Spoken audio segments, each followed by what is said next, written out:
Un OM impuissant et lésé face à l'Atalanta. Soirée de Ligue des Champions au Vélodrome. Un stade plein, un tifo vibrant, une atmosphère électrique. Mais au coup de sifflet final, le silence. L'Olympique de Marseille s'incline face à l'Atalanta Bergame 1-0. Un revers amer, entaché par une décision arbitrale qui fait déjà beaucoup parler. Je t'explique tout de suite, mais avant, si t'es un véritable fan de l'Olympique de Marseille et que tu souhaites soutenir mon travail, abonne-toi à ma chaîne, like la vidéo et partage-la à tes amis. Nous sommes à la 90e minute. Une main d'Ederson dans la surface. Les joueurs marseillais lèvent immédiatement les bras, réclamant le penalty. Mais l'arbitre, José María Sánchez Martínez, ne bronche pas. Et la VAR, elle non plus ne rectifie pas la décision. Quelques secondes plus tard, l'Atalanta part en contre et inscrit l'unique but du match. Un scénario cruel et terriblement frustrant pour l'OM. Selon les lois du jeu, un joueur est fautif lorsqu'il augmente artificiellement la surface couverte par son corps. Sur les images, Ederson touche clairement le ballon du bras, alors que Pierre-Emerick Aubameyang s'apprêtait à le disputer. L'ancien arbitre Saïd N'Jimi, interrogé après la rencontre, estime « Personnellement, j'aurais sifflé penalty, mais l'arbitre a jugé le mouvement naturel. » Une interprétation qui ne passe pas à Marseille. Les dirigeants, furieux,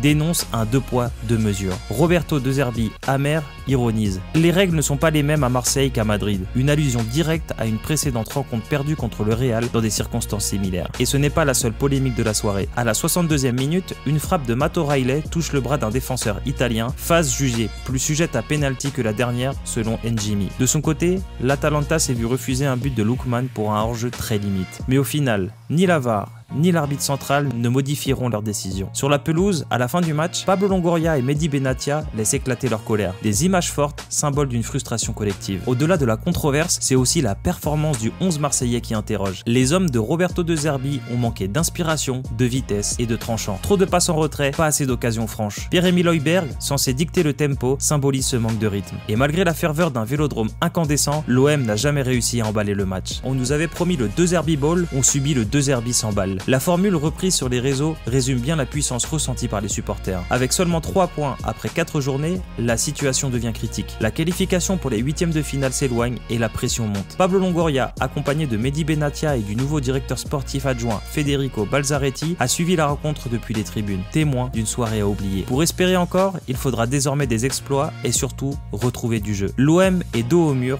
à mi-parcours de cette phase de groupe. Un OM impuissant, frustré et lésé, mais un club qui, malgré tout, garde la foi. Car à Marseille, on le sait, tout peut basculer en un seul match. Et toi, tu penses quoi de ce match de l'Olympique de Marseille? N'hésite pas à liker la vidéo, à t'abonner et à activer la cloche pour ne rien manquer de l'actualité olympienne.